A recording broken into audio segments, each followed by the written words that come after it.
Olá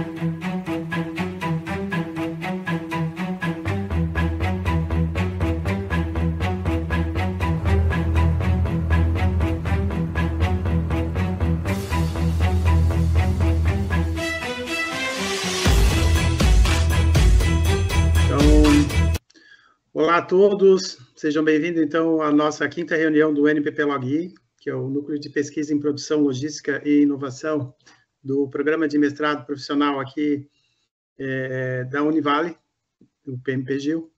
Então, hoje a gente tem nessa reunião convidado especial, o professor Ricardo Limongi, que é do PPG-ADM da UFG. Né? O professor Ricardo, aí, com uma ampla experiência na área, ele traz um tema hoje importantíssimo para que a gente esteja antenado aí aos acontecimentos na pesquisa. Né?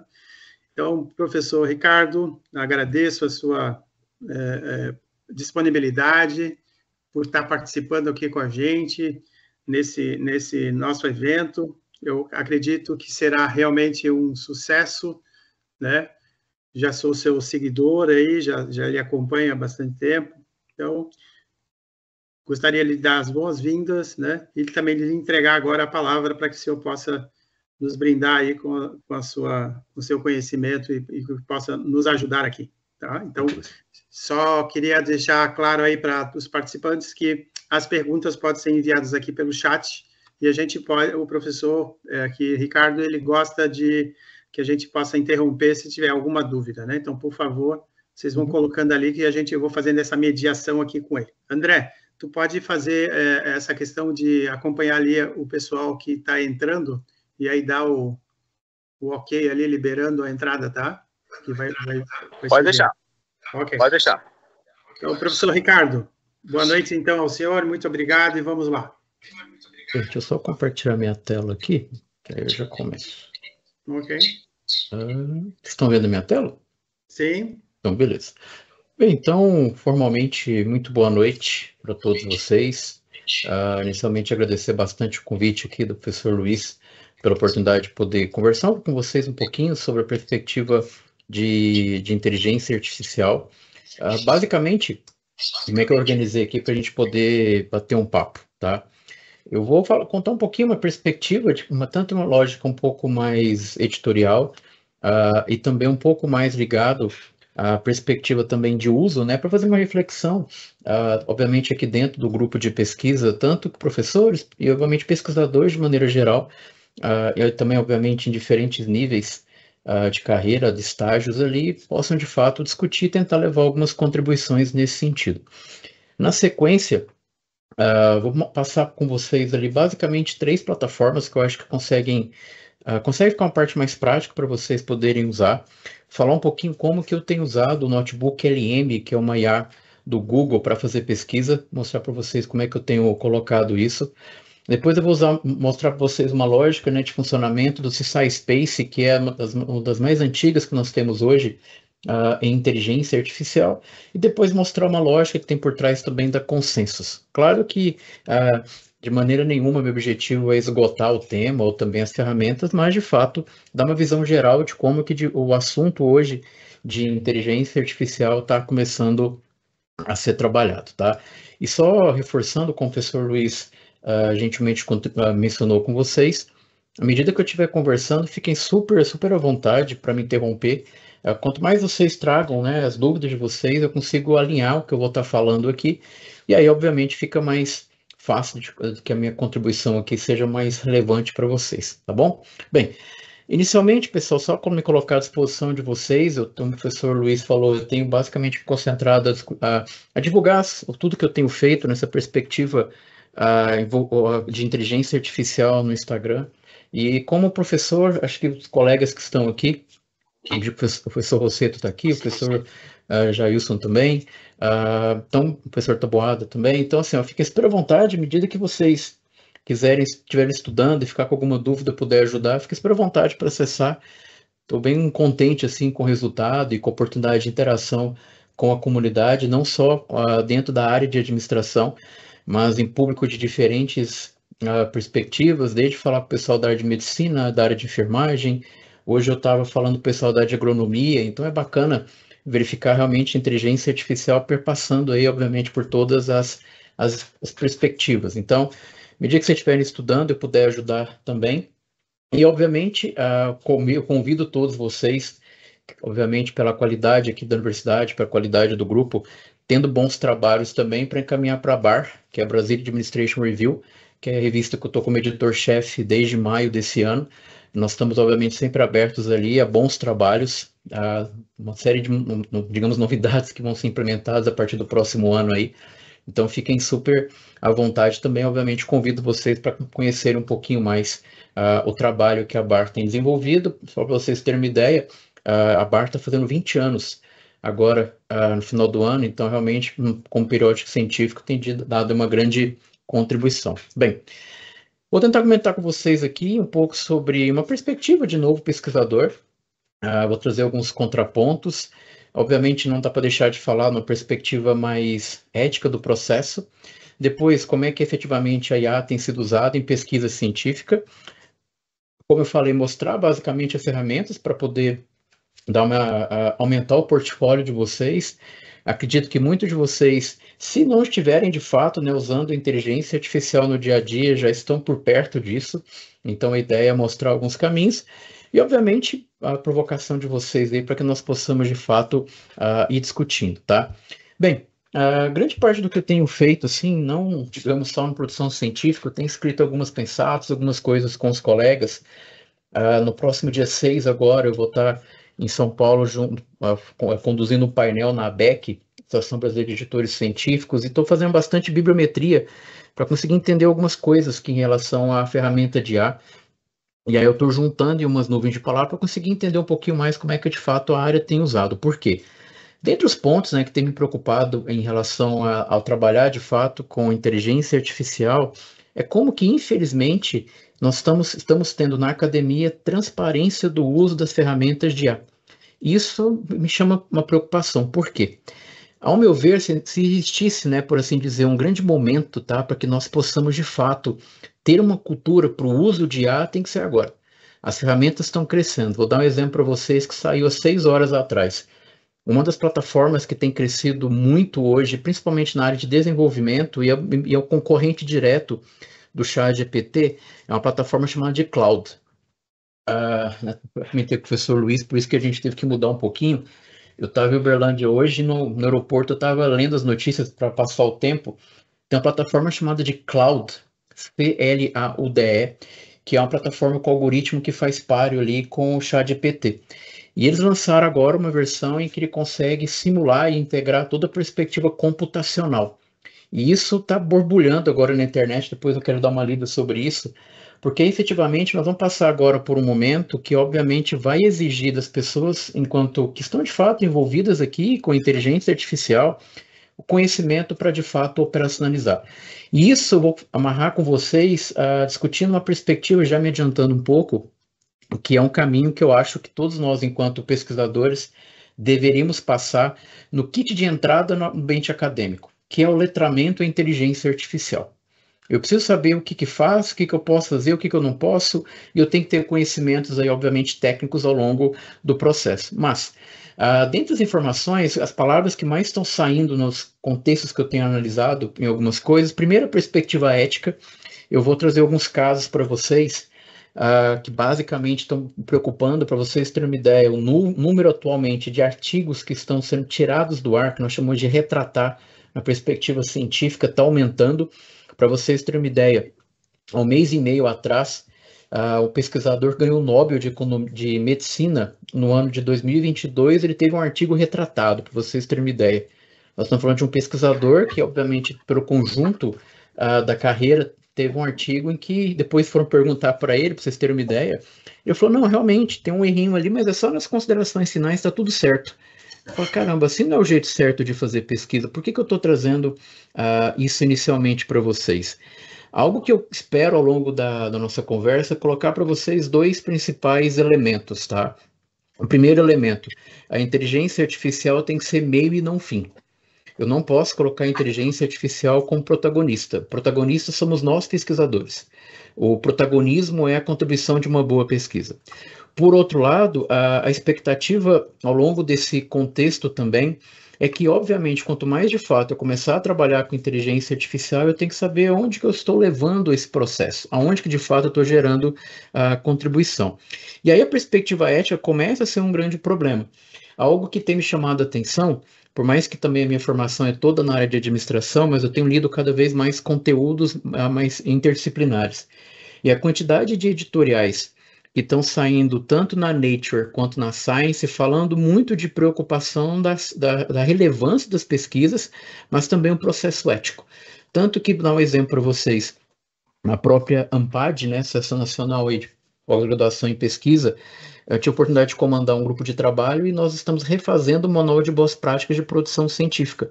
A ideia é dar um norte para todas as revistas, para vocês terem uma ideia, indexadas na SPEL hoje, que é uma plataforma, né, de administração, contabilidade e turismo, aproximadamente 140, nós precisamos ser mais transparentes em relação ao processo. Algo que eu sempre brinco com a inteligência artificial em relação ao problema ético, ao meu ver, eu vou tentar argumentar isso com vocês, não é que a inteligência artificial está fazendo alguma coisa errada. O problema é que eu brinco dizendo que há boatos que as pessoas mentem. E se as pessoas mentem, por mais que eu crie um processo em que eu coloco uma tela, peço para que o pesquisador afirme e seja claro aonde usou, a comunidade ainda tem um certo receio. E essa perspectiva é tão interessante. Quando eu estava me preparando para me candidatar para a revista, para a BAR, eu fui assistir vários workshops e vários painéis com editores pelo YouTube para conseguir entender algumas visões, obviamente quando eu tinha oportunidade presencial, e compartilhando com vocês, algo que me chamou bastante a atenção. Se nós vamos pegar os principais periódicos, e aí eu olhei tanto na área de saúde, que é uma área muito forte hoje na perspectiva de organização científica, mas também na área de administração e afins, o que me chamou a atenção? Os editores das principais revistas internacionais, eles não estão preocupados com a inteligência artificial.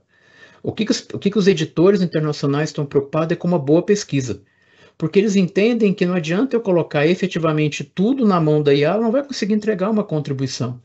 Por mais que pareça, né, sedutor, que você vai colocar tudo na IA, ela vai te entregar um trabalho, que você vai apertar um botão e vai entregar, esse é o processo de transparência.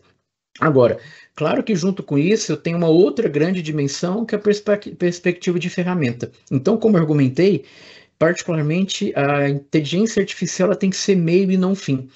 Tive a oportunidade agora no sábado, eu estava no Enangrade falando também sobre IA, e eu levei na sexta-feira, por coincidência, tem um professor de Stanford, professor Eric, eu não sei se o nome dele é diferente, mas professor Eric de Stanford de IA, vocês vão chegar nele. E ele estava no Fórum Econômico Mundial. E na palestra dele foi muito bacana que ele diz o seguinte: o problema não é IA, desde que eu considere que quem está efetivamente criando a IA é o ser humano. Então, a inteligência artificial tem que ser a ferramenta do processo. E aí, isso, obviamente, vão ter alguns desafios, que é a perspectiva de pensamento. Agora, algo que eu tenho estudado e conversado também em diferentes ambientes é mais ou menos a seguinte perspectiva: até onde, efetivamente, nós estamos, de alguma forma, mudando o contexto do pesquisador com ou sem IA? Será que, vamos imaginar o seguinte, no contexto de programa de pós-graduação, ou de quem está numa iniciação científica, até onde que, efetivamente, o que se esperava de um pesquisador antes do ChatGPT, para fazer um corte em novembro de 22, e olhando para agora, para a evolução que nós temos, o que mudou? Ao meu ver, basicamente nada. Eu espero que o cara tenha contribuição, que ele leia, que se esforce, criatividade, uma série de elementos. Então, o pensamento não mudou. O que está acontecendo, obviamente, é uma preocupação de fato em como fazer a ciência como um todo. Por quê? Essa imagem viralizou no finalzinho do ano passado, não sei se vocês tiveram oportunidade de ver, que eu acho que resume muito bem aonde nós devemos colocar a IA. Eu brinco que a gente tem que colocar a IA no lugar dela, que vai dizer o seguinte: eu quero que uma IA vai lavar a louça, vai lavar minha roupa. Essas coisas que são mais operacionais, isso eu vou entregar coisas que obviamente tiram minha atenção ou tiram meu tempo. E aí, de alguma forma, eu vou conseguir me concentrar muito mais na escrita. Mais ou menos, dentre os elementos em que eu defendo é o seguinte: a inteligência artificial ela vai ter que atuar para nós muito mais como um assistente, Só que, infelizmente, muitos pesquisadores estão colocando a inteligência artificial como seu supervisor. Só que as decisões da inteligência artificial no ambiente aqui de pesquisa, ele tem que ser nosso. Nós que vamos fiscalizar. A título de curiosidade, vocês pegaram os 3 primeiros artigos do Alan Turing, que é considerado o pai da matemática, o pai da inteligência artificial nessa fronteira, ele vai dizer que a inteligência artificial ela tem que ter supervisão. E no artigo ele vai dizer que a inteligência artificial precisa de um oráculo. Então, ele precisa de alguém supervisionando. Vamos levar para o contexto aqui de pesquisa. Necessariamente, eu vou precisar também que o pesquisador determine o que está certo e o que está errado. Então, acho que é um contexto em que eu tenho que fazer, vamos pensar aqui no contexto de pesquisa. Eu preciso que necessariamente, de repente, uma pesquisa de fichamento, analisar um monte de informação para verificar se de fato eu vou continuar ou não com a pesquisa, ela vai ter que partir de uma perspectiva de gastar muitas horas. Mas por que de repente eu não gasto ali tantas horas me dedicando a entender e refletir sobre a sociedade e contexto de pesquisa? Aí eu acho que de fato estamos colocando a inteligência artificial no seu devido lugar. Por quê? Uma outra perspectiva, talvez, necessariamente, nós, enquanto pesquisadores, nós vamos ter alguns ambientes e algumas dificuldades. Algo que me chama a atenção, e obviamente me incluindo no exemplo que eu vou dar. Grande parte, atualmente, dos alunos que estão chegando no contexto de pesquisa, dentro aqui de um grupo de pesquisa, os alunos já estão chegando com uma certa experiência, até mesmo maior curiosidade em IA. Só que os professores, nós não fomos formados fazendo pesquisa com IA. São ambientes inicialmente diferentes. E qual que é o desafio? Os professores, orientadores, supervisores, e obviamente que estão lecionando sobre o conteúdo, não é a forma que nós aprendemos a pensar. Nós não aprendemos a trabalhar com ferramental de velocidade. E, ao mesmo tempo, vai gerar, com toda certeza, uma série de preocupações. Tanto que a grande parte hoje das discussões que eu tenho acompanhado é, obviamente, colocar diretriz, o que pode ou não pode. Eu, particularmente, sou favorável à inserção da inteligência artificial de maneira geral no contexto de ensino e pesquisa. Depois eu vou argumentar um pouco nesse sentido. Mas já adianto a vocês que, efetivamente, a forma para que hoje eu consiga me destacar como pesquisador, eu consiga planejar a minha carreira, eu tenho que conseguir, obviamente, entender a inteligência artificial, mas ao mesmo tempo olhar para a realidade. Por quê? Ao meu ver, o que nós não podemos inverter? O processo científico tem que vir primeiro. Então, isso quer dizer o seguinte, conversando com alguns professores que estão trabalhando principalmente em matérias de metodologia, mas eu acabei inserindo ferramentas de inteligência artificial. Legal. Só que eles começaram a dar o seguinte depoimento. Olha, eu hoje estou preferindo, por exemplo, primeiro falar do processo científico de maneira sem inteligência artificial, para criar uma estrutura. Depois que os alunos dominam o método científico, eu coloco inteligência artificial. Por quê? Se eu já entro direto com a inteligência artificial, o quanto que eles vão entender o processo que eles fizeram. Então, algo que eu defendo é que a ciência vem primeiro e depois vem a IA. E aí o pessoal da área de saúde, por exemplo, tem argumentado bastante que é um paralelo que faz sentido a discutir nesse contexto aqui conosco, que é mais ou menos eu chegar no laboratório que tem as principais ferramentas, os principais materiais para tomar uma decisão. E eu não estou preocupado em qual a dor, o que eu quero descobrir, mas na verdade eu quero fazer uso da máquina mais potente no laboratório. E isso acaba ficando errado. Por quê? A perspectiva não é a ferramenta. A perspectiva, qual é a contribuição? Hoje, principalmente, na área que eu trabalho mais com métodos quantitativos, o que me chama muita atenção? Métodos robustos para problemas simples. O pessoal está cada vez mais querendo usar rede neural, deixar o negócio cada vez mais complexo, e às vezes uma regressão linear resolve o problema. Então, eu tenho que preocupar em o que eu quero solucionar. Usar muito ou usar pouco a inteligência artificial, obviamente, vai muito de como que eu estou trazendo contribuição ali para a pesquisa. E isso, obviamente, pode ser corroborado por um tweet, né, lá atrás, que o professor Taylor, né, o Nobel de Economia, salvo engano, 2017, ele vai dizer o seguinte: a pesquisa ela vai ter que ser sobre o mundo e não a literatura. Aí vamos fazer um paralelo. Até onde, efetivamente, eu tenho que colocar a inteligência artificial para evoluir, por exemplo, a emoção dela? Nessa palestra que eu mencionei com vocês, com o professor Eric de Stanford, ele vai dizer o seguinte: eu tenho que colocar a máquina no devido lugar e eu tenho que colocar as pessoas no devido lugar. Ou seja, Por que eu vou ficar investindo a minha energia para trabalhar com inteligência artificial, para ela entender ou sentir algo humano, sendo que ela é muito boa para sintetizar a informação? E eu deixo o ser humano, deixo o pesquisador com aquilo que é nato. É ele ter o conhecimento científico e, obviamente, um radar ali de contribuições e, de fato, como que a pesquisa realmente pode trazer essa contribuição. E, obviamente, quando o professor Taylor fala sobre o mundo, em geral, até compartilhando com vocês, grande parte do que eu tenho feito de 1 ano e meio para cá é repensar efetivamente a minha carreira ou como que eu vou me posicionar enquanto pesquisador. Por quê? Até então, grande parte do que escrevi, do que eu acabei estudando na minha carreira, eu comecei a perceber que ou eu não tinha impacto público, impacto social, impacto econômico, e isso faria com que, por exemplo, eu saísse de qualidade de produção em periódicos de alto impacto, eu teria também bastante dificuldade, por exemplo, para conseguir funding. Por quê?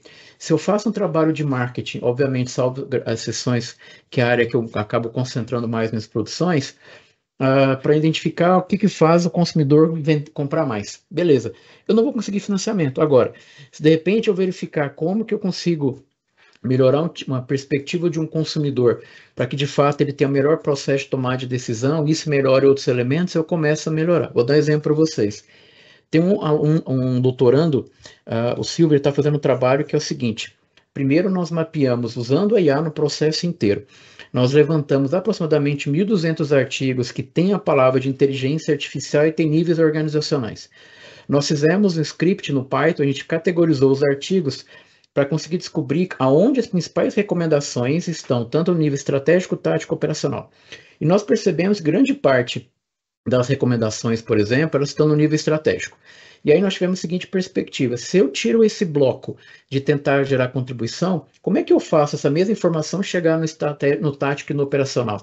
E isso fez uma ideia. Nós estamos começando a desenvolver para fazer um teste para gerar um produto mais prático da pesquisa dele de doutorado, que é acadêmico aqui no UFG.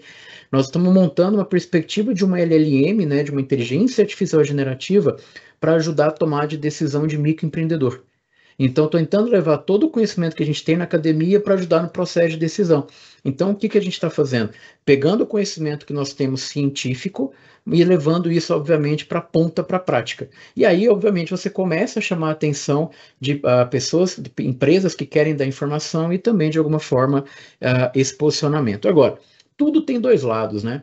Essa aqui, não sei se vocês chegaram a ver, saiu agora em agosto, há uma sugestão. Sempre quando vocês quiserem ficar por dentro de tudo que sai em inteligência artificial na área de computação, vão nesse site chamado de Archive, ele está vinculado lá na Cornell. Basicamente, o que o pessoal faz? Quando eu mando um artigo para Archive, por exemplo, nós chamamos de preprint. O que isso quer dizer? Eu pego o artigo, coloco para a comunidade dá palpite dele. Então, ele acaba sendo, obviamente, mais aberto e mais fácil, por assim dizer, de interação com a comunidade. Pois bem, o que esses pesquisadores fizeram? Será que eu consigo criar um algoritmo de inteligência artificial para fazer uma pesquisa de ponta a ponta? O que isso quer dizer ponta a ponta? Do momento em que eu tive uma ideia até o momento de eu submeter para um periódico. Será que a IA consegue fazer bem todo o processo? Então, vamos lá. Esse artigo, esse algoritmo, essa plataforma, você paga $15 e você consegue ter o artigo pronto. De que forma? Obviamente, eu fiz questão de deixar aqui que o paper é completo, dá para entender o processo. Eu consigo ter como se fosse um briefing do que eu quero escrever, de um artigo. A partir disso, ele já está indexado com uma base acadêmica. Para vocês terem uma ideia, as principais plataformas de inteligência artificial já indexaram 280 milhões de trabalhos científicos. Então, a ciência está na ponta, para ela está tranquila, já conseguiu aprender. Bem, como ele está indexado e eu coloquei a ideia do que eu quero fazer, ele vai ter muito mais clareza, por exemplo, para identificar o gap. E com o gap, obviamente, ele consegue montar uma estrutura de posicionamento de contribuição. Depois, como ele já mapeou a literatura e está conectado, ele consegue fazer a revisão da literatura super tranquilo. Depois, a gente pode pensar, poxa, mas e o método? Há um caminho que está avançando.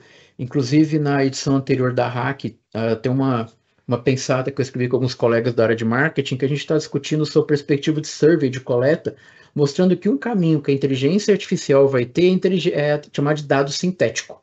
eu tenho uma estrutura original de dados e eu consigo, obviamente, a partir de determinado padrão, eu consigo extrapolar um pouquinho mais, sintetizando os dados. E, obviamente, a precisão acaba sendo legal.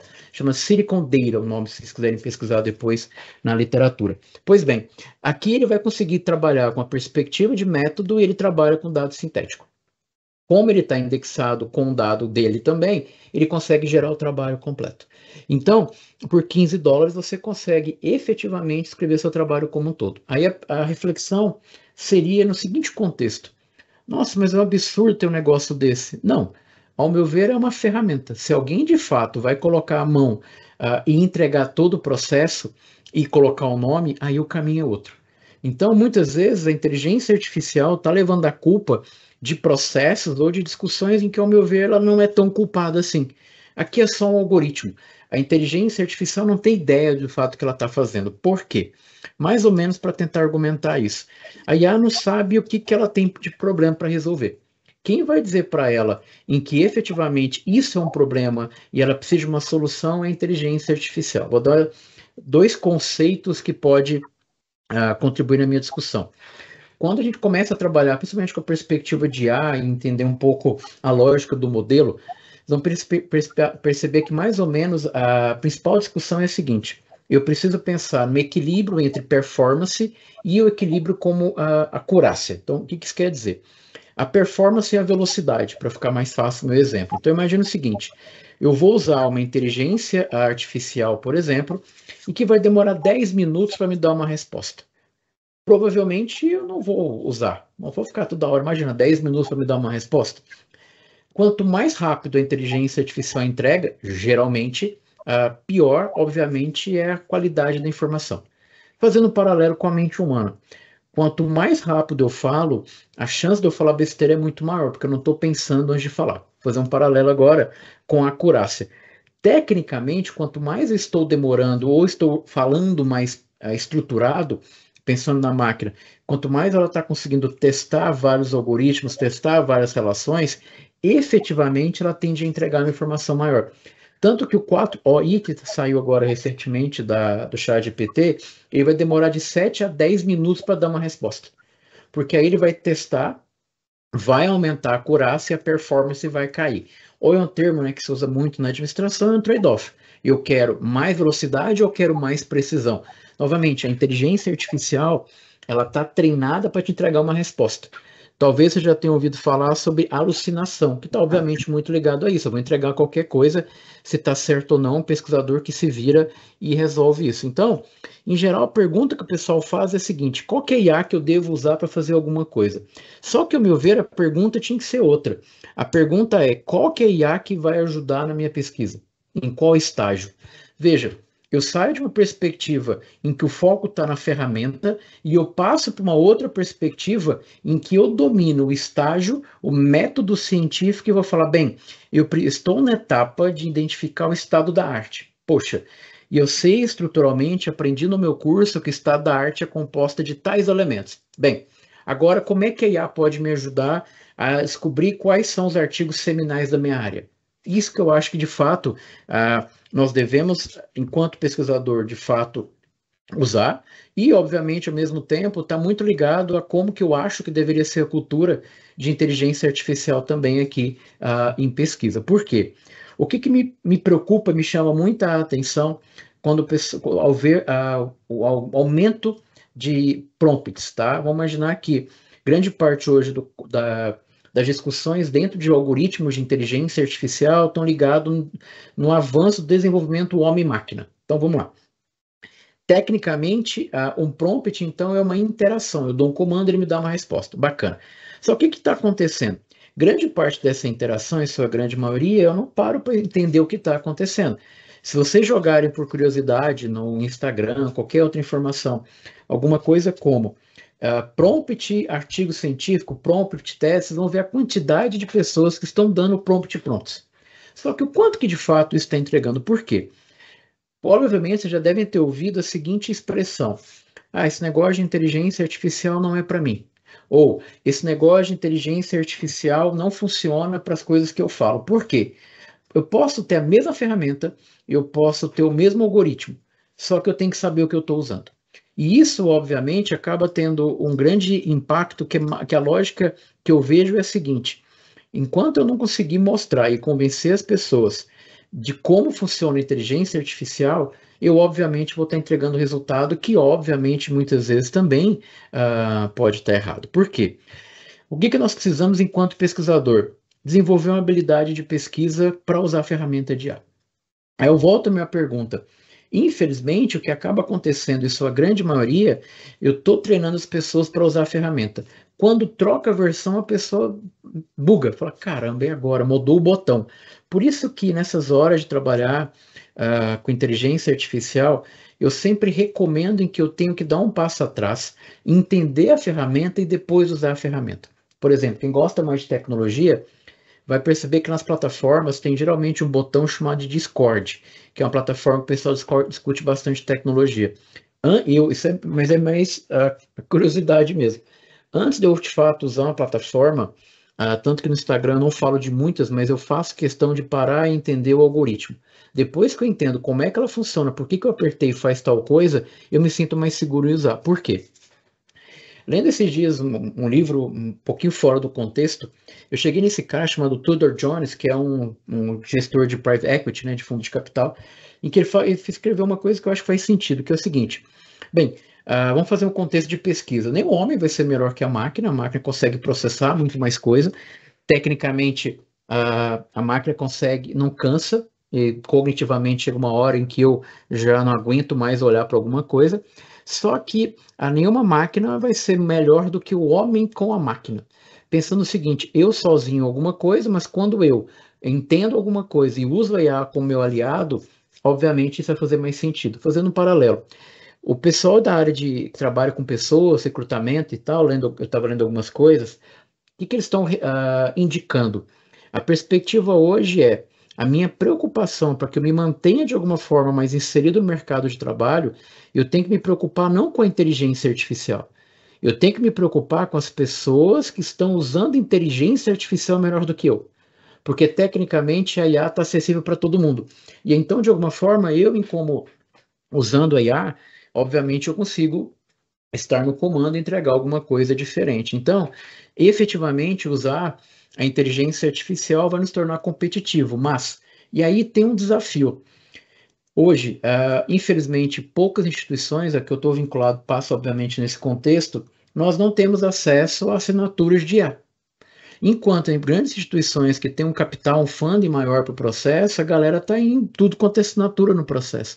Então, necessariamente, qual que é acho que é o contexto em que nós vamos passar? E, efetivamente, quanto mais eu tiver acesso à ferramenta de inteligência artificial, mais tecnicamente eu vou conseguir ser mais rápido para produzir um artigo. Não sei se vocês viram, mas a palavra qualis não pode mais existir, né? Agora é uma lista de periódicos. E esses periódicos vão criar basicamente agora 4 critérios. E esses critérios têm um indicador que é no Brasil, falando em administração, só que tem outros que são indicadores internacionais. Então agora, efetivamente, eu vou competir com a galera do mundo inteiro e vou competir com as pessoas, instituições que têm recurso, e aí, obviamente, eu tenho que produzir na mesma qualidade, com a mesma densidade. Agora, imagine o seguinte contexto. Se eu tenho uma assinatura de inteligência artificial, eu posso fazer o fichamento da literatura para identificar uma lacuna em minutos, quantas vezes eu quiser. Enquanto instituições que não têm acesso a plataformas de fichamento, eu demoro um mês para fazer um fichamento de qualidade, vou para uma reunião de orientação e chegamos à conclusão na reunião em que não achamos a palavra-chave correta ainda. Eu volto para fazer. Eu perco 2, 3 meses para achar algo para começar a trabalhar. Enquanto outras instituições e pesquisadores que têm acesso, a bronca é mais rápida. E aí, obviamente, para deixar um pouco mais tangível, tá, o que eu acabei de comentar com vocês, vou mostrar um pequeno fluxo de algumas coisas que eu ando fazendo e inserindo, obviamente, nas minhas pesquisas a perspectiva de inteligência artificial. Dentre os temas em que eu estou puxando agora para tornar minha principal pesquisa, é uma perspectiva de algumas coisas que eu andei lendo, que é uma área mais de fronteira. Então, o tema que eu comecei a mergulhar estudando agora é chamado de inteligência híbrida. É como que a inteligência humana mais a inteligência artificial somadas eu consigo potencializar o processo de tomada de decisão. E aí eu puxo economia, puxo um pouco de economia, puxo a parte de computação de maneira geral nesse processo. E aí, toda pesquisa efetivamente começa numa etapa mais exploratória. Então, isso aqui, salvo engano, meados de março, alguma coisa já avançou, mas eu acho que aqui me dá facilidade para argumentar alguns outros pontos. Vamos lá. Basicamente, toda pesquisa precisa de um protocolo. Esse protocolo clássico para todos nós, pega a base de dados, testa a palavra-chave e acha o quantitativo de informação. Legal. Aí eu vou passar um ponto para vocês. Mediante o primeiro filtro que eu fiz no início, chegamos aí a 107 artigos. Bacana. Como pesquisador, o primeiro problema, 107 artigos. Imagina eu ter que conseguir 107 PDFs. Demora. E grande parte desses PDFs, muitas vezes eu não tenho acesso, porque são fechados. Bem, existe basicamente hoje 3 programas de gerenciamento bibliográfico: EndNote, Mendeley e Zotero. O Zotero, para mim, é o melhor, porque ele está conectado, em sua grande maioria, dentro das plataformas de IA. Pois bem, tem uma plataforma que eu brinco que ninguém usa, chamada de SciHub.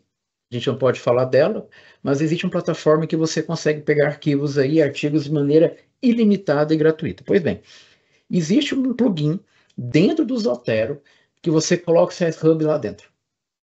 E aí o que você faz? Imagina que você for no Web of Science e exportou todos os artigos que você quer. Aquela exportação básica lá, pega todas as informações, gera aquele arquivinho.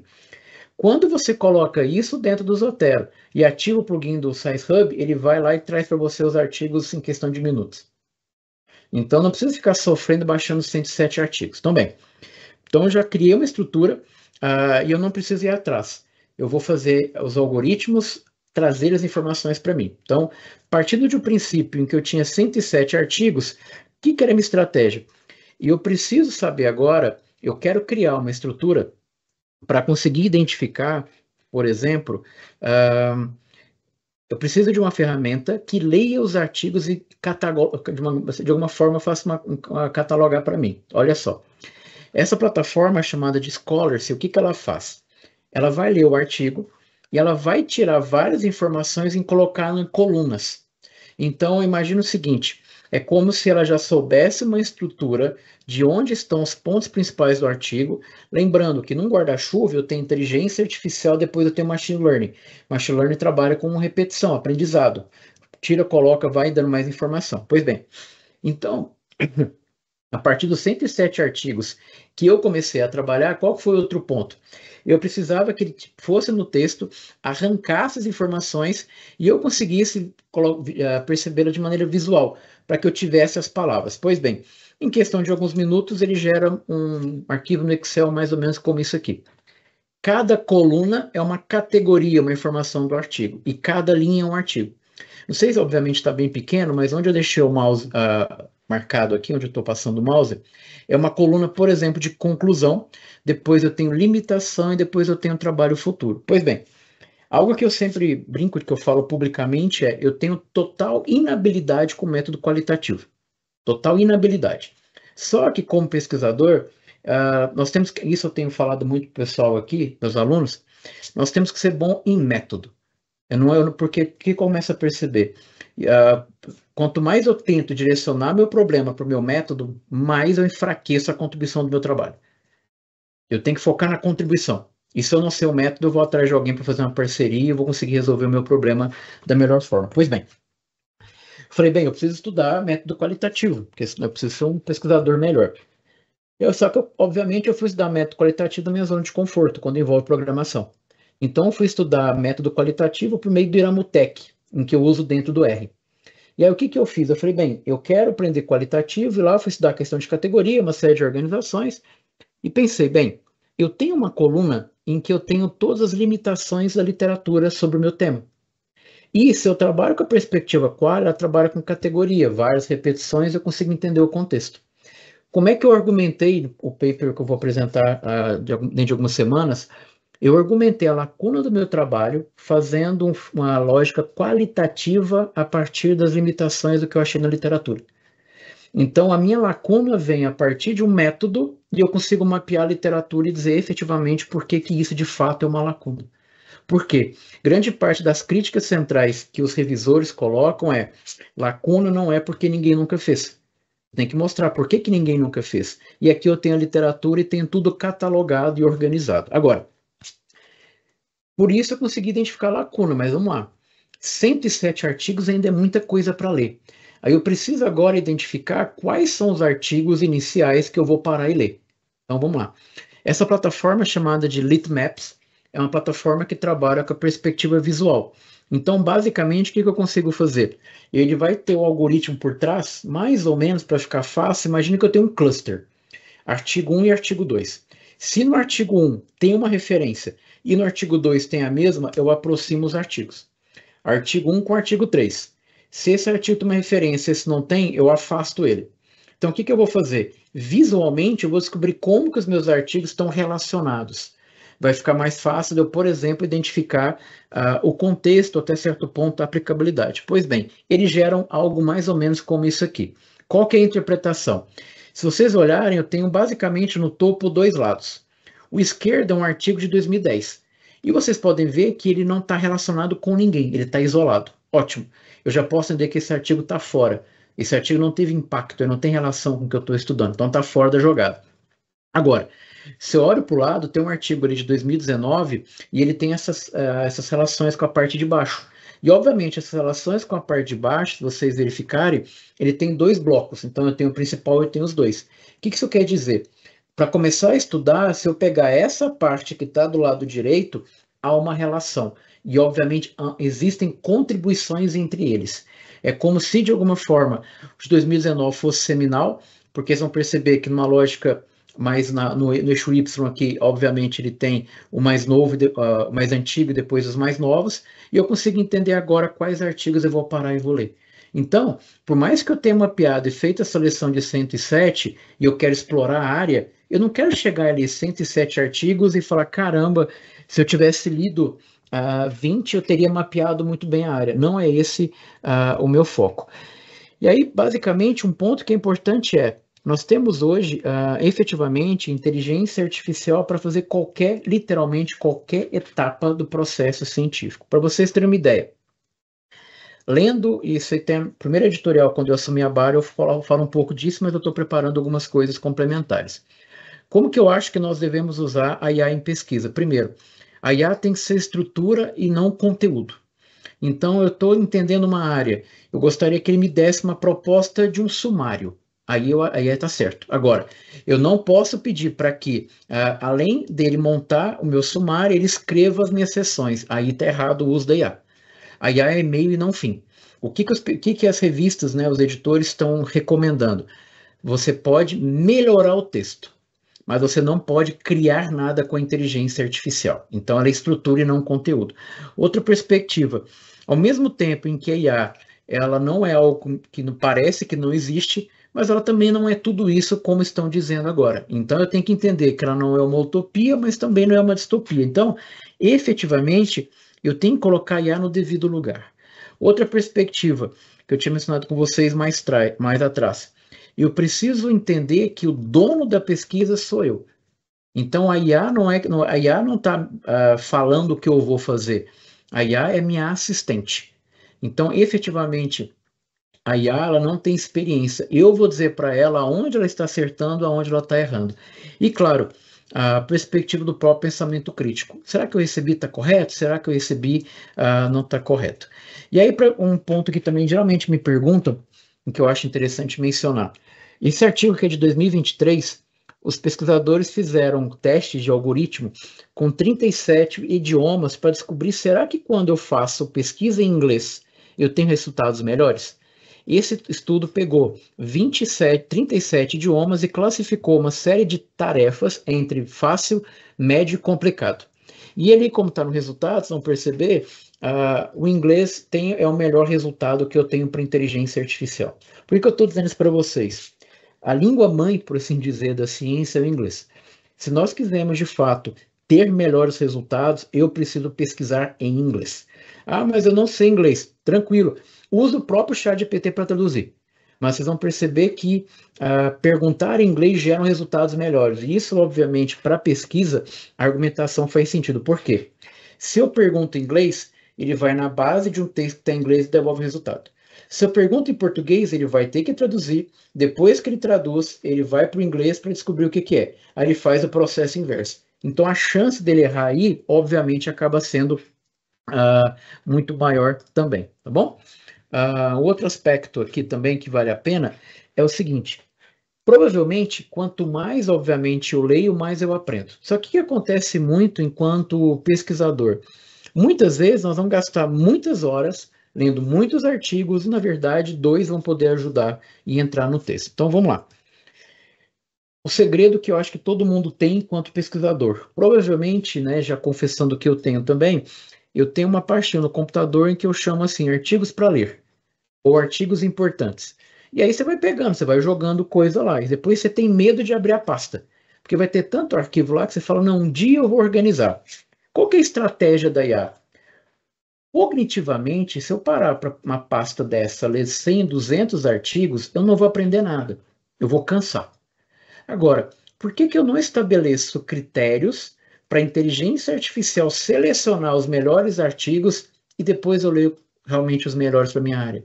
Então, imagina o seguinte, eu posso pegar os artigos, defino qual é o objetivo, faço com que ela leia e, obviamente, eu começo a interagir. É mais ou menos uma lógica como o chat PDF, o próprio chat GPT faz. Você sobe o documento e bater um papo com ele. E aí, de alguma forma, eu vou parar, ao invés de ter 100 artigos e eu cansar cognitivamente, eu vou ler 10, 15 artigos muito bem lidos, mas eu li realmente aquilo que faz sentido para a minha área. E aí, obviamente, vocês entenderam um pouco o fluxo, como é que de fato a inteligência artificial funciona nesse processo como um todo. Basicamente, cada setinha dessa aí, obviamente, está ligado a uma informação. Então, como eu mostrei para vocês lá no Scholars, eu tenho colunas, são informações ou grupos, e cada linha é um artigo. E aí eu tenho hoje, para vocês terem uma ideia, uma pancada de software, de aplicativo para tudo quanto é coisa de IA. Só que eu fiz questão de marcar aqui para vocês, eu tenho ali uma marcaçãozinha em vermelho, ó, chamada de grátis, free. Só 2 são gratuitos. E a tendência é que nenhum seja. Por quê? O que efetivamente a inteligência artificial faz?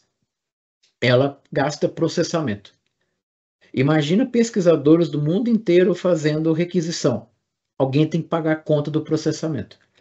Por isso que o notebook LM do Google que está aberto não vai demorar para fechar, porque eles estão numa etapa assim, está aberto, use e treine para mim.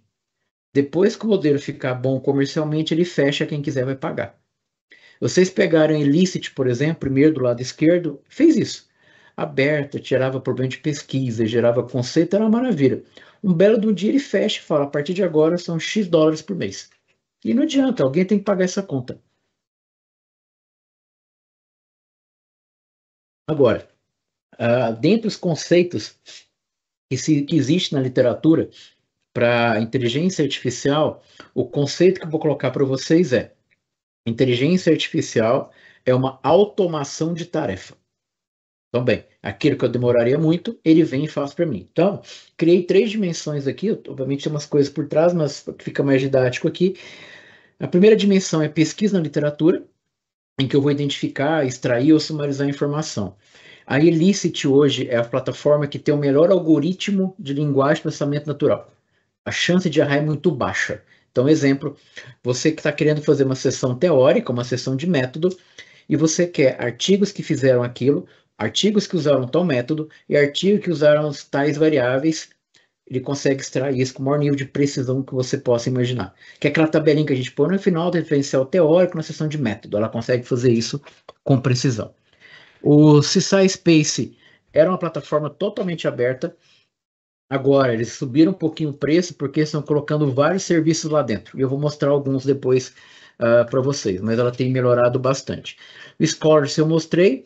O Seaside, a título de curiosidade, é chamado de chat GPT dos pesquisadores. Por quê? Ela tem frases indexadas. Sabe quando você recebe um artigo e você precisa achar uma referência para ela? Você coloca aquela frase e manda ele achar uma referência para ela. Por que ele acerta? Primeiro, ele não está indo em qualquer informação, ele está indexado no artigo. Então, é como se pegasse várias frases de artigo e ele deixasse na memória. Quando ele coloca, ele faz uma comparação. Este contexto com o que está aqui, e cabe uma informação importante. Por que a inteligência artificial para pesquisador é importante? Porque ela trabalha com semântica. O que isso quer dizer? Ele trabalha com a frase. Exemplo, se vocês forem no Google Scholar, no Google Acadêmico, ele, na busca que vocês fizerem, o resultado vai marcar a palavra-chave. Vai ficar em negrito ali. Quando nós fazemos busca na IA, não é a palavra-chave, é o contexto, que é o que esse site fez. Então, isso obviamente tem uma perspectiva legal. O mapa do conhecimento é um pouquinho do que eu passei para vocês em relação a conseguir, obviamente, enxergar isso visualmente, verificar relações. O Litmaps, por exemplo, ele tem algo que eu acho bem legal, que é o seguinte: eu faço a busca, como eu mostrei para vocês, e vou tocar minha vida. Aí passa um tempo e falei, nossa, será que saiu artigo novo sobre aquilo? Tem um botãozinho de explorar.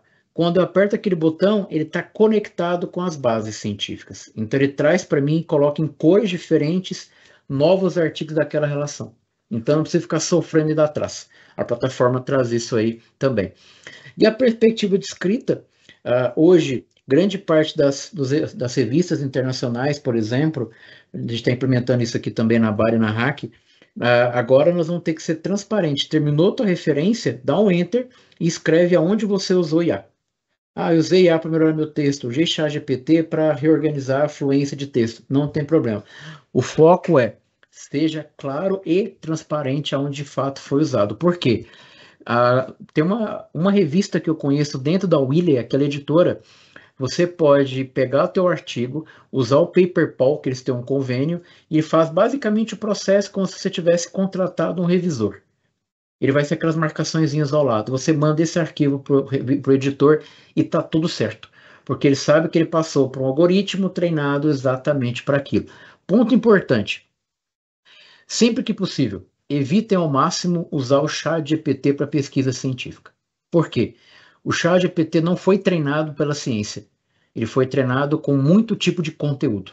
Ele foi treinado com conteúdos em blog e conteúdos em rede social. Essa plataforma que vocês estão vendo aqui, principalmente da esquerda e do meio, a de pesquisa e mapa do conhecimento, ela não aprendeu com a internet. Ela aprendeu com 280 milhões de trabalhos científicos. Então ele não vai pensar de qualquer forma, ele vai pensar por meio do processo científico. E aí um ponto que é interessante também falar, nós estamos passando atualmente na academia por um problema chamado de reprodutibilidade. Para vocês terem uma ideia, os 5 principais periódicos que trabalham com o comportamento do consumidor, a cada 10 artigos publicados nos últimos 10 anos, 1 ou 2, no máximo, quando nós temos acesso aos dados, a gente consegue chegar na mesma informação. Isso imagina o seguinte, um artigo publicado num grande periódico e várias pessoas estão citando. Então imagina a escala, a rede que isso vai gerando. E esses artigos começam a ser retratados porque ninguém consegue chegar no resultado. É a célebre frase do Gujarati, lá de econometria, de torturar o dado. Uma hora ele dá o que você quer. Por isso que hoje o nível de transparência é importante. Algo que eu tenho comentado, que eu brinco que há boatos em que tem gente que entra em trabalho e não faz nada. Há boatos que tem muito coautor que coloca um nome e não faz nada. Qual que é o problema disso? Se alguém faz um trabalho e foge do protocolo ético do uso de informações, se o artigo for retratado, seu nome vai junto. E não adianta você falar assim, eu não sabia, minha contribuição foi baixa. Tanto que as revistas, por exemplo, a Remark no Brasil, a própria BAR e a Hack, eles têm um negócio chamado de credit, o papel de crédito, em que você tem uma tabelinha, que você tem o nome do autor e você fala onde que ele contribuiu. E isso é fundamental para dar transparência ao processo. Por quê? Só no ano de 2023, mais de 10 mil artigos foram tirados de circulação. Para vocês terem uma ideia, uma outra reportagem da Nature mencionou que no ano de 2023 foram publicados 5 milhões de trabalhos científicos em revistas, para vocês terem uma ideia. E veja, não estou dizendo qualidade, 5 milhões de trabalhos. Então, isso obviamente acaba tendo problemas. Como é que a gente soluciona isso? Ciência aberta. Qual que é a perspectiva de ciência aberta? É uma mudança, ao meu ver, cultural. Dentre professores, orientadores e programas institucionais têm que adotar a política de ciência aberta no dia zero de qualquer aluno. É que, de alguma forma, eu vou dar transparência a dado, transparência à busca. Basicamente, os elementos centrais de Open Science. Os arquivos são abertos. Dá um exemplo.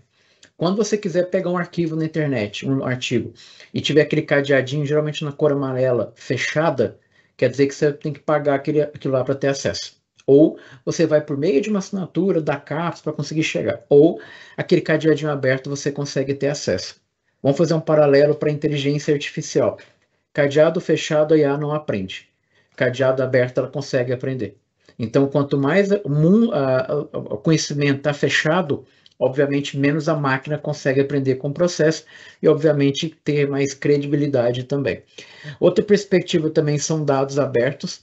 Vocês devem ter visto, as revistas científicas começam a ter muito web apêndice, em que você vai acessar o arquivo e você acessa qual foi o código que o cara usou, quais são os resultados, tabela e a própria base de dados. Software aberto. Algumas revistas estão em discussão, eu tenho acompanhado um pouco isso, em que eles vão obrigar os pesquisadores quando fizerem a parte de método, que seja em linguagem de programação. Tem uma discussão hoje, vão proibir usar, por exemplo, softwares point and click, como SPSS, por exemplo, porque ninguém sabe como é que você chega no resultado. Com código, eu consigo replicar aquele processo. Eu vou pegar a base zero, tenho o código e consigo chegar na base que de fato foi usado. É mais radical? É, mas os revisores e editores estão muito preocupados com o que está sendo produzido por aí. Outro caminho, a ideia, tem sido discussão, tem um editorial sobre isso na Nature, é não ter mais revisor. Teu artigo é bom, você joga para a comunidade, deixa a comunidade bater no trabalho. O revisor, muitas vezes, obviamente, ajuda e não ajuda. Tem uma perspectiva também de isso ajudar na formação. Os professores aqui talvez vão concordar comigo. Às vezes você quer pegar um artigo já publicado, de repente você quer, por exemplo, replicar com os alunos. Nem sempre a gente consegue achar o material completo para discutir. Isso é um problemão. Poxa, eu quero ver, o trabalho é muito bom, deixa eu ter acesso. E aí muitas vezes a gente não tem. E obviamente uma perspectiva de ciência. Agora, esse aqui é um exemplo, não sei se vocês chegaram a ver, viralizou também na internet, que é um artigo que foi retratado. O que é o artigo retratado? É um artigo em que foi encontrado um grande erro. Qual que é o problema? Lembra que eu falei para vocês, no início da nossa conversa aqui, em que teve um Nobel de Medicina que teve um artigo retratado. Aí eu vou contar um bastidor para vocês. E eu estou hoje como editor-chefe. Se, por exemplo, eu tiver identificar indícios que um artigo foi retratado, eu tenho que montar um comitê. Esse comitê vai julgar e eu tenho que fazer a avaliação e entregar o resultado para a sociedade. Aquele artigo teve problema. Imagina um editor comprar a briga com um Nobel de Medicina que aquele artigo tem um erro. Imagina a briga, o cara fala, não, beleza, eu acho que está errado. Tem que fazer? Tem. Mas estou dizendo assim, tem todo um processo. Então não é tão simples retratar. Aí você pode dizer o seguinte, esses autores, o segundo e o terceiro autor, tem um site chamado Retraction Watch, que é um site que vai dizer muito essa questão de retratação de artigos.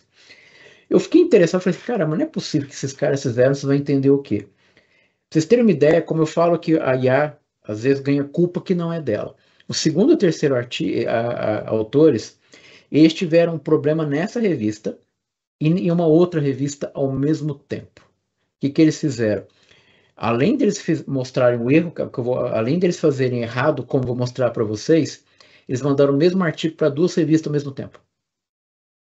Então, assim, a IA não está errada. O cara está fazendo errado, é o processo ético do pesquisador. Olha o que ele fez. O que está em amarelo é o início da introdução do trabalho. Que está dizendo lá, certamente aqui está uma possível introdução para o seu tópico. Isso é o output do chat GPT. Aí você fala, poxa, é um absurdo. Aí eu vou colocar mais uma camada no absurdo. Processo editorial. Você manda para a revista. Primeiro grupo que lê, equipe administrativa, vê se está no formato. Depois cai na mão do editor-chefe. Ele tem que ler o trabalho para ver se vai ou não vai. Depois, se entender que vai, a leitura, ele vai passar para o editor associado, que é um cara que conhece aquele tema. Se ele entender que está legal também, que acaba tendo uma discussão, ele manda para 2 revisores. Equipe administrativa, editor-chefe, editor associado e 2 revisores. Passou por pelo menos 5 pessoas. Como que um trabalho passa por 5 pessoas e deixa publicar um artigo com um erro desse? Qual que é a discussão que se tem hoje em alguns editoriais da Nature? Da forma que está sendo feito, muito parecerista fazendo revisão de artigo com IA, muito autor fazendo artigo com IA, uma crítica de um pesquisador holandês é: daqui a pouco nós vamos dar um passo para trás e deixa a IA fazer ciência. Porque uma escreve para a máquina lê, deixa ela discutir. Eu vou cair fora, não faço mais a ciência no processo. Agora, isso tudo tem 2 lados. Essa escritora, não sei se vocês viram também, ela escreveu um romance, um livro bastante elogiado, e ela ganhou um prêmio, se não me engano, nos Estados Unidos. E na internet tem uma entrevista dela. E aí eu fui ouvir a entrevista dela, e ela coloca 2 pontos que eu acho que faz um paralelo muito importante para a inteligência artificial. Ela diz o seguinte: na entrevista, fala: é um absurdo, como é que você usa o ChatGPT para escrever? Ela falou: vamos lá, 2 pontos. Primeiro, usei ChatGPT? Usei, mas não tinha nenhuma cláusula no meu contrato com a editora e não tinha nenhuma cláusula para concorrer ao prêmio que não podia usar IA no texto. Ponto. Aí vamos levar a argumentação. Não adianta eu dizer para um aluno que pode ou não pode se não tiver escrito em algum lugar. Não pode dizer que ela não usou, ela errou e usou. Não, mas peraí, em que momento que alguém contou para mim, por exemplo, que não podia? Pois bem, segundo ponto que ela argumenta, que eu acho que é importante quando eu falei para vocês que a IA é a ferramenta. Ela diz o seguinte na entrevista: segundo, é um absurdo usar ChatGPT, mas vou contar um negócio para vocês. Eu só consegui chegar na qualidade de um livro ser premiado porque eu domino a IA e eu domino literatura. Não é porque vocês têm acesso à mesma ferramenta que eu que vocês conseguiram escrever um livro com potencial de ser premiado. Então, ponto. Aí você não tem argumento. Ela está totalmente correta, ao meu ver, nos 2 ambientes. Primeiro, não está escrito, eu não posso questionar. E segundo aspecto, eu vou usar melhor a inteligência artificial quando de fato eu entendo o que está acontecendo. E aí, novamente, será que a IA é o grande problema? Pois bem, essa plataforma chamada de Paper Wizard ao meu ver, uma das melhores plataformas se você quiser uma baita de uma revisão do teu trabalho. Às vezes, se você quiser terminar o teu artigo e quiser uma revisão de ponta, vale a pena você mandar para cá e não mandar nem para a revista primeiro. Ele está indexado na literatura e faz um parecer de 8 páginas, 10 páginas, ajuda texto, mostra referência, mostra argumentação, muito boa. Pois bem, nessa plataforma, eles fizeram mais ou menos o seguinte: você sobe o arquivo, faz o parecer fica muito parrudo. Um link, Ctrl V, insiro. Pronto.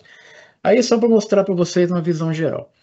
Então aqui, como a gente conversou... Ricardo. Oi, pode falar. Ricardo, só vou te atrapalhar. Imagina. E se tu coloca o vídeo e pede, olha, eu queria artigos científicos que falam sobre o tema do vídeo, ele te resgata? Ele tem alguma maneira de resgatar? Essa plataforma não, mas, por exemplo, se tiver transcrição, vamos imaginar o seguinte: eu tenho tudo que foi falado no vídeo. Tem uma plataforma do SciSpace em que eu pego aquele trecho e ele me indica artigo. Ou o deixa eu falar aqui, senão fica uma coisa meio abstrata. Essa plataforma aqui, por exemplo, que está naquela telinha lá chamada SciSite. Eu posso colocar uma frase, então alguma coisa que foi dita que me chama a atenção. Como ele indexa frases de artigo científico, ele vai achar artigo que sustenta aquela afirmação. Beleza. Tá? Aí, o que eu posso fazer aqui? Essa parte onde eu estou passando o mouse é que gerou um burburinho gigante na academia mundial, porque ele faz um podcast. O que acontece? Só que é por enquanto em inglês. Não vou fazer aqui porque demora, depois vocês divirtam aí, que é tudo de graça, por enquanto. Tá? Então, imagine o seguinte: eu pego, se não me engano, são... Aqui, deixa eu mostrar aqui, vou acrescentar. Aqui embaixo, tá vendo? Você pode trabalhar até com 50 arquivos simultaneamente. Então, dá para dar diversão garantida aí. O que o pessoal tem feito? Tem um cara muito famoso em administração, se não me engano, ele está na Universidade, acho que de Washington, da Colômbia, não sei, chama Herman Aguinis. Fala muito, tem um monte de artigo também. O que ele começou a fazer? Eu acho que também já abusou. Mas o que o professor Aguines fez? Ano passado, ele soltou um livro de metodologia, bem bacana, assim, eu tentei pegar o livro, não consegui, mas dizem que é muito bom. O que ele fez? Ele está pegando cada capítulo do livro, vindo para cá, fazendo podcast automático, indo no YouTube e disponibilizando. O que o pessoal está fazendo? Ele virou um podcast científico. E que depois, quando vocês rodarem, vale a pena, o nível de discussão é maravilhoso, porque não é robotizado. E à medida da conversa, a pessoa está falando e fica assim, como estivesse pensando. É muito bacana. E o que o pessoal tem feito? Eu posso pegar 10 arquivos, subir, ele gera um podcast, uma discussão totalmente acessível, e eu consigo entender 10 artigos ouvindo aquilo lá. Então isso aqui gerou um baita de um burburinho pela facilidade. Pois bem, para dar novamente uma visão geral. Tá vendo que aqui, eu tenho aqui, ó, me ajude a criar, eu tenho um negócio que é chamado de timeline. Então eu vou clicar aqui só para mostrar para vocês. Cada vez... Alguém quer falar mais alguma coisa? Eu queria só também, junto, agradecer ao professor Ricardo, foi fantástico, e pelas nossas caras aqui, muitos, né, passaram pela revolução da digitalização, né, do paper em revista para o paper de primeiro em CD e depois para a internet, e estamos aí na terceira, eu acho, se botasse a terceira revolução, é brutal, é um processo de reflexão, e eu gostei, parabéns, Ricardo, também. Obrigado. O professor Taboado, o professor você também colocaram, já que a IA tem todas as respostas, ou, entre aspas, né, o grande desafio agora é fazer as perguntas corretas. Eu acho que essa é o que o Ricardo falou dos editores preocupados com a relevância da pesquisa. Então, o pensar agora está justamente pensar as perguntas, pensar os problemas, isso a IA não faz. Então, exatamente, com essa ajuda aí, poxa, né, agora não tem mais desculpa para ter uma dissertação, uma tese, um trabalho que não tenha tanto impacto ou, né, seja totalmente descolado.